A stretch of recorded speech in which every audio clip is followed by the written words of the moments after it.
નમસ્કાર મિત્રો, આજે અમારે ત્યાં અમરેલી જિલ્લાના અમરેલી તાલુકાના દૈડા ગામના ખેડૂત આવ્યા છે. અમારા સંબંધી પણ છે, જેઓ 70 વર્ષની ઉંમરે આજે પણ બળદથી ખેતી કરે છે. એટલે થોડીક વાતો તમારા ધ્યાને મૂકવી છે. બળદથી ખેતીના ફાયદા અને બળદથી ખેતી કરે છે ત્યારે અત્યારે જે ડીઝલની કારની અછત ઊભી થઈ છે ત્યારે સરકાર પાસે ખેડૂતની એક માંગ છે, એ પણ આપણે માંગવી છે.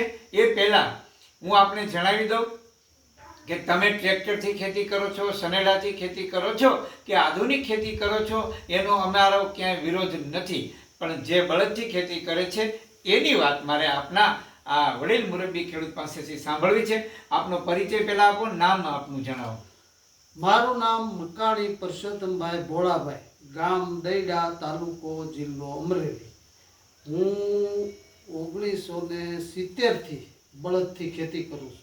મારી પાસે 20 વીઘા જમીન છે અને આજની તારીખે 70-71 વર્ષ મારા પૂરા થયા. હજી શરીરમાં કોઈ પણ પ્રકારનો રોગ નથી, એક પૈસાની દવા લેવી નથી પડતી, પગ મારા મજબૂત છે, ગોઠણ દુખતા નથી. ડૉક્ટરો એમ કહે છે કે તમે બળદથી ખેતી કરશો તો 1 દહકો હજી તમને કાંઈ નહીં થાય.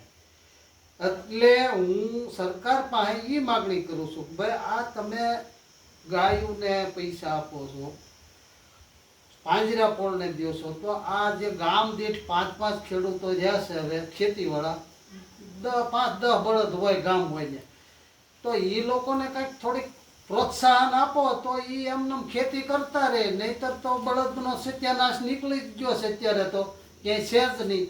એટલે સરકાર પાસે એવી માગણી છે કે ભાઈ આ અમે જે થોડાક વિધ્યા છીએ એને થોડુંક પ્રોત્સાહન આપો, તો આમને ટેકો અમને દો તો આ ખેતી એમને જળવાઈ રહે. અમે બળદથી ખેતી કરીએ, અમને પ્રોત્સાહન મળે તો અમે મજબૂતીથી થોડાક વર્ષ હાલીએ છીએ ત્યાં સુધી હાંકશું. એટલે સરકાર પાસે એવી માગણી છે કે ભાઈ અમને થોડું ઘણું આમાં પ્રોત્સાહન આપો તો વધારે સારું, ન દો તો અમારું તો હાલે જ છે. આ તો વાત થાય છે. મિત્રો, વડીલ મુરબ્બી ખેડૂત પરસોત્તમભાઈની માંગ છે કે સરકાર પાંજરાપોરને દર મહિને એ ગાય હોય, બળદ હોય, ખૂંટીયો હોય કે વાછડો હોય કે વાછડી હોય, એને 900 રૂપિયા સહાય આપે છે. ગાય આધારિત પ્રાકૃતિક કરતા ખેડૂતોને પણ દર મહિને જે ખેડૂત ગાય રાખે છે એને પણ 900 રૂપિયા સહાય આપે છે. ટ્રેક્ટર કોઈ ખેડૂત ખરીદી કરે તો એને પણ સબસિડી આપે છે. સનેડો ખરીદી કરે તો એને પણ સરકાર સબસિડી આપે છે. એવું પરસોત્તમભાઈનું કહેવું છે. એમની માંગ છે કે તમે ગુજરાતમાં સમગ્ર ગૌ વંશને જ્યારે સહાય આપો છો ત્યારે અમે જ્યારે બળદથી ખેતી કરીએ છીએ તો અમારા બળદનો નિભાવ થાય એના માટે અમને મદદ કરવી જોઈએ, સહાય આપવી જોઈએ, સબસિડી આપવી જોઈએ. અમે તમારું એટલે કે દેશનું હુંડિયામણ બચાવીએ છીએ. આજે ડીઝલની કારની અછત ઊભી થઈ છે. આવી ભયંકર તંગીમાં જે ખેડૂતો બળદથી ખેતી કરે છે એ ડીઝલ લેવા લાઈનમાં ઊભા રહ્યા નથી. મિત્રો, આપને જણાવી દઉં, નહીતર તમને વળી પાછો બીજા પ્રશ્નો થશે.